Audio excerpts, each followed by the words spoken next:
Hello everyone, this is Jason here to talk about what is quite probably the most anticipated shooter of 2009. And of course I'm talking about Modern Warfare 2 from Activision and Infinity Ward. Modern Warfare 2 picks up the storyline left over from its predecessor. In the first game you defeated the Russian ultranationalist Imran Zakhaev, but it was at a heavy cost, and the Russian ultranationalist movement is still alive and dangerous, and this time it's being led by a guy named Vladimir Makarov, who is unleashing a wave of terror around the globe. That's where you get to come in. Now if you played a Call of Duty game before, you get to switch between different characters.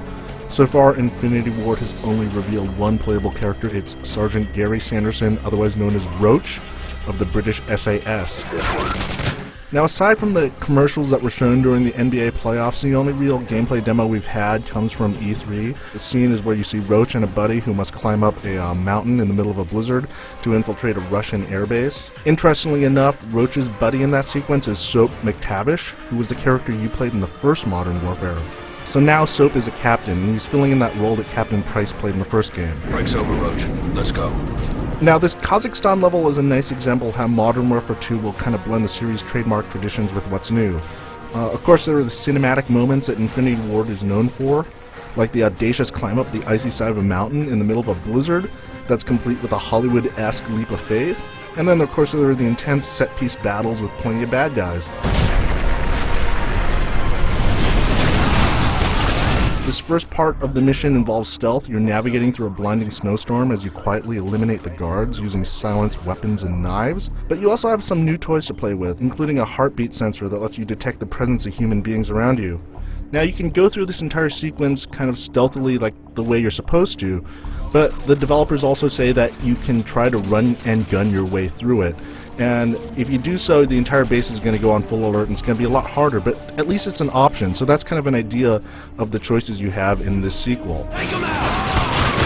Infinity Ward has some new streaming technology that allows for bigger levels than before. You'll see that when you're zipping around on a snowmobile while engaged in a running battle against other bad guys in snowmobiles and their helicopter gunships above. You get a sense of the scale of the level and how large it is. Now, if Modern Warfare had a weakness, it's in the way that enemies infinitely respawn until you hit an invisible tripwire.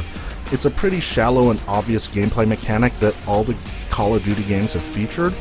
Modern Warfare 2 is going to take steps to address that, though Infinity Ward is not giving out details as yet. What is clear is Infinity Ward's desire to make certain that you're not going to mistake Modern Warfare 2 with the first game. All too often when you see a sequel, there's usually an attempt to recycle as many assets as possible from the first game. That's really not the case here. Where the first game was all about dry desert environments, Modern Warfare 2 seems to be set everywhere but the desert. I mean, there's the aforementioned mountain level, there are the slums of Rio de Janeiro, there's some underwater scuba-based levels, and there's even some kind of medieval castle on a cliff near the sea.